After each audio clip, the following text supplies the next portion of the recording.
आप जानते हैं, उड़ीसा के महान संत अच्युतानंद जी ने लगभग 500 साल पहले एक ऐसी भविष्यवाणी की थी जो आज के समय में मोदी जी के ऊपर सटीक बैठती है। क्या 2025 मोदी जी के लिए सबसे बड़ा संकट लेकर आने वाला है या भारत को मिलेगा सबसे बड़ा वैभव?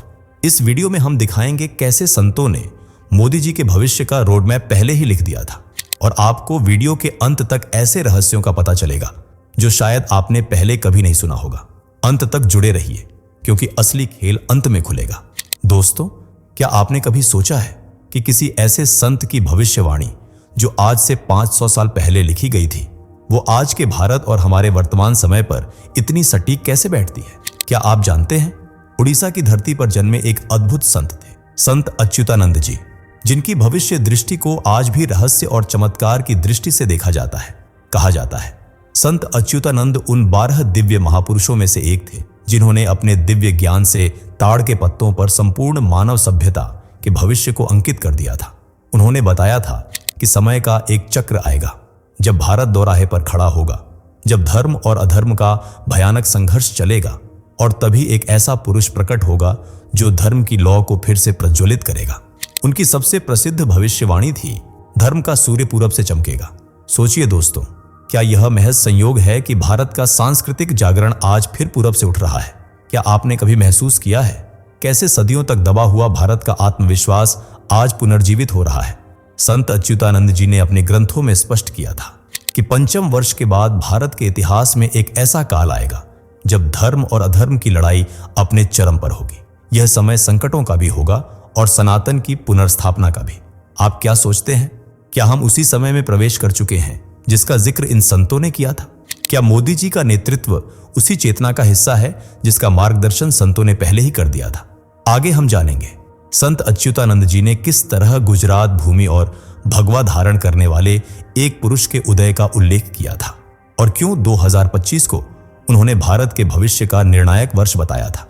इसलिए जुड़े रहिए क्योंकि असली रहस्य अब खुलने वाला है। दोस्तों, क्या आपने कभी सोचा है, क्या भारत के किसी खास भूभाग से धर्म का ऐसा रक्षक उठ सकता है जो न सिर्फ भारत की राजनीति बल्कि पूरी दुनिया की दिशा बदल दे? क्या आप जानते हैं, संत अच्युतानंद जी ने अपनी भविष्यवाणी में विशेष रूप से गुजरात भूमि का उल्लेख किया है। जी हां, वही गुजरात जो हजारों वर्षों से व्यापार, संस्कृति और आध्यात्मिकता का केंद्र रहा है। संत अच्युतानंद जी ने अपने दिव्य दृष्टि में कहा था, पश्चिम दिशा की पुण्य भूमि से एक ऐसा योगी जन्म लेगा जो राष्ट्र के लिए नई चेतना का संचार करेगा, भगवा धारण करेगा और धर्म के पतन को रोकेगा। अब आप सोचिए दोस्तों, गुजरात से कौन सा नेता उभरा जिसने साधारण जीवन से चलकर विश्व पटल पर भारत का नाम चमकाया?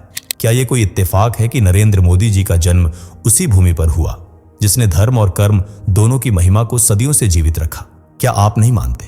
एक ऐसा व्यक्ति जो चाय की थड़ी से शुरू होकर भगवा धारण कर न सिर्फ भारत में सनातन का गौरव लौटाता है बल्कि विदेशों में भी भारत को सम्मान दिलाता है। क्या वो केवल एक राजनेता है या किसी दिव्य योजना का हिस्सा? दोस्तों, भगवा वस्त्र सिर्फ रंग नहीं, वो त्याग, तपस्या और धर्म की पहचान है। मोदी जी का भगवा वस्त्र उनका आध्यात्मिक जुड़ाव और सनातन की नीतियों के साथ उनकी स्पष्ट भूमिका। क्या ये वही संकेत नहीं है जो भविष्यवाणी में दिए गए थे? आप क्या सोचते हैं, क्या मोदी जी का उत्थान केवल एक राजनीतिक संयोग है या संतों की वाणी में छिपा धर्म का पुनर्जागरण? क्या भारत फिर से उस मार्ग पर लौट रहा है जहां धर्म और संस्कृति सर्वोपरि थी? आगे हम जानेंगे कैसे आने वाला समय, विशेषकर 2025, भारत और मोदी जी दोनों के लिए सबसे बड़ा मोड़ बन सकता है। इसलिए जुड़े रहिए क्योंकि आगे खुलेंगे और भी सनातनी रहस्य।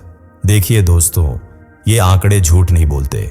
97% लोग रोज इस चैनल की वीडियो देखते हैं लेकिन दिल तोड़कर बिना सब्सक्राइब किए चले जाते हैं। अगर आप भी उन 87% में हो तो आज बदल डालिए अपना आंकड़ा, क्योंकि ये चैनल सिर्फ एक यूट्यूब चैनल नहीं है, ये सनातन की आवाज है। ये मोदी जी के नेतृत्व की सच्चाई है और भारत के पुनर्जागरण की कहानी है।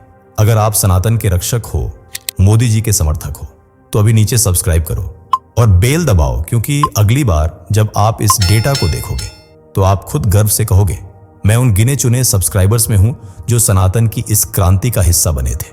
दोस्तों, क्या आपने कभी गौर किया है कि कुछ सालों के बाद समय खुद एक नया अध्याय लिखता है? क्या आप जानते हैं, ताड़ के पत्तों की उन भविष्यवाणियों में एक विशेष समय का उल्लेख किया गया है। 5वें वर्ष के बाद भारत 2 राहों पर खड़ा होगा। या तो महाविनाश की गर्त में जाएगा या महाविजय के शिखर को छुएगा। और दोस्तों, पंचम वर्ष का अर्थ समझिए, 2025। अब आप सोचिए, 2025 केवल एक वर्ष नहीं बल्कि भारत के लिए एक निर्णायक मोड़ है। संत अच्युतानंद जी ने अपने श्लोकों में इस समय को धर्म संकट का युग कहा है। एक ऐसा काल जब बाहरी शक्तियां भारत को घेरेंगी, आंतरिक मतभेद गहराएंगे, लेकिन उसी समय एक नेतृत्व ऐसा होगा जो इन तूफानों के बीच से राष्ट्र को बाहर निकालेगा। क्या आप मानते हैं आज की वैश्विक राजनीति, बढ़ती अशांति और भारत के चारों तरफ बनती साजिशों के बीच 2025 वही समय है। मोदी जी का तीसरा कार्यकाल शुरू हो चुका है, लेकिन क्या यह कार्यकाल सिर्फ विकास की कहानियों का होगा या किसी अदृश्य संघर्ष का भी? सोचिए दोस्तों, 2014 में सत्ता संभालने के बाद मोदी जी ने देश को नई दिशा दी, 2019 में वैश्विक पहचान बनाई, और अब 2025 क्या लाएगा?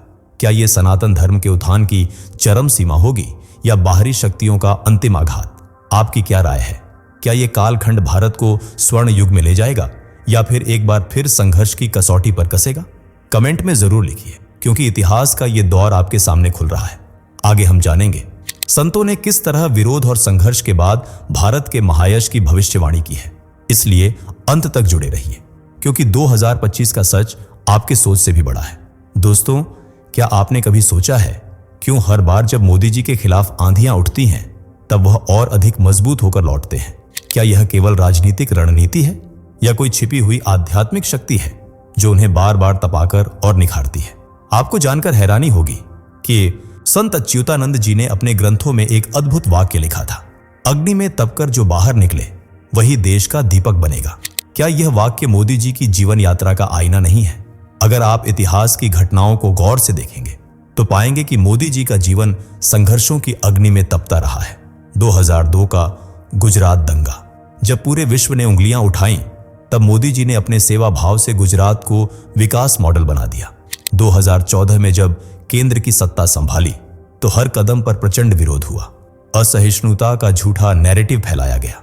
क्या आप भूल सकते हैं 2019 के बाद कैसे वैश्विक मंचों पर भारत को घेरने की कोशिशें हुई, और हाल ही में किसान आंदोलन, जिसे लेकर वैश्विक मीडिया ने मोदी जी को बदनाम करने की पूरी कोशिश की।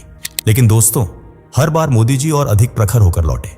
यह केवल राजनीतिक चतुराई नहीं बल्कि संतों की उस भविष्यवाणी की शक्ति है जो बार बार सत्य होती दिख रही। हर संघर्ष के बाद मोदी जी और अधिक परिपक्व, राष्ट्रवादी और सनातनी चेतना के साथ सामने आते हैं। आप क्या सोचते हैं, क्या यह सब महज संयोग है या वास्तव में मोदी जी उन चुनिंदा आत्माओं में से एक हैं जिन्हें बार बार अग्नि परीक्षा में तपाकर भारत की चेतना को जगाने के लिए तैयार किया गया है? आगे हम जानेंगे, क्या यह संघर्ष भारत को विश्व गुरु बनाने की अंतिम कसौटी है? क्या भारत फिर से उस स्वर्ण युग की ओर बढ़ रहा है जिसका सपना संतों ने देखा था? जुड़े रहिए, रहस्य अभी बाकी है। दोस्तों, क्या आपने कभी सोचा है कि जो भारत हजारों सालों तक ज्ञान का प्रकाश बनकर पूरी दुनिया को दिशा दिखाता था, क्या वह भारत फिर से उसी विश्व गुरु की भूमिका में लौट रहा है? क्या आप जानते हैं, संत अच्युतानंद जी की भविष्यवाणी में लिखा है, धर्म भूमि भारत एक बार फिर अपना खोया हुआ तेज प्राप्त करेगा, विश्व में नई चेतना का संचार करेगा और हर दिशा से श्रद्धा पाएगा। आइए नजर डालते हैं आज के भारत पर। क्या यह केवल संयोग है कि सदियों के बाद काशी विश्वनाथ धाम, जो कभी मुगल हमलों में अपमानित किया गया था, आज फिर से भव्य रूप में प्रकट हो रहा है? क्या यह इत्तेफाक है कि राम जन्मभूमि, जहां वर्षों तक केवल राजनीति होती थी, वहां अब भगवान श्री राम का भव्य मंदिर आकार ले चुका है? आप देखिए, पूरा विश्व आज योग दिवस मना रहा है, भारत की आध्यात्मिक ऊर्जा को स्वीकार कर रहा है। भारत, जिसे कभी तीसरी दुनिया का देश कहा जाता था, आज वैश्विक मंचों पर नेतृत्व कर रहा है। विदेशों में भारत की आवाज को सम्मान मिल रहा है, भारत की संस्कृति को अपनाया जा रहा है। क्या ये वही संकेत नहीं है जो संतों ने सैकड़ों साल पहले ताड़ के पत्तों पर लिख दिए थे?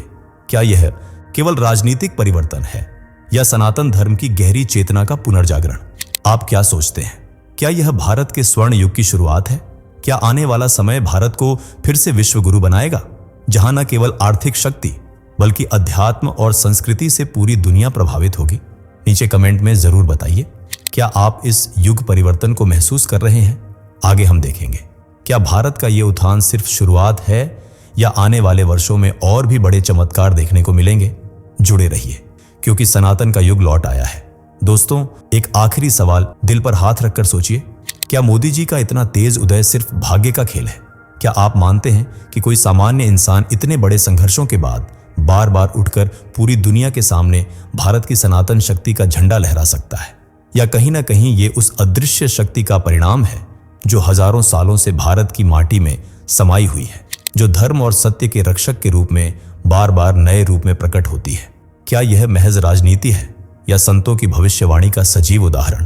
क्या राम मंदिर का बनना, काशी कॉरिडोर का उद्धार, योग का पूरी दुनिया में उत्सव, ये सब सिर्फ विकास परियोजनाएं हैं या सनातन धर्म के पुनर्जागरण के संकेत? आप क्या सोचते हैं दोस्तों? क्या मोदी जी का नेतृत्व भारत के भाग्य का पलटाव है या धर्म की शक्ति का पुनर्जागरण? आपकी क्या राय है? कमेंट में जरूर बताइए। और अगर आप भी मानते हैं कि भारत का स्वर्ण युग लौट रहा है, अगर आप भी चाहते हैं कि सनातन धर्म की आवाज हर कोने में गूंजे, तो अभी इसी वक्त इस चैनल सनातन की वीडियो से जुड़ जाइए। इस चैनल पर आप जानेंगे संतों की भविष्यवाणी, सनातन की खोई हुई कहानियां और भारत के आध्यात्मिक पुनर्जागरण की आवाज। दोस्तों, भारत बदल रहा है, धर्म जाग रहा है और आप इस यात्रा के गवाह बनिए। दोस्तों, आपकी स्क्रीन पर 2 और वीडियोस दिख रही हैं, जिसे देखने के लिए स्क्रीन पर क्लिक करें। दोनों देखिएगा, बहुत अच्छी वीडियो बनी है।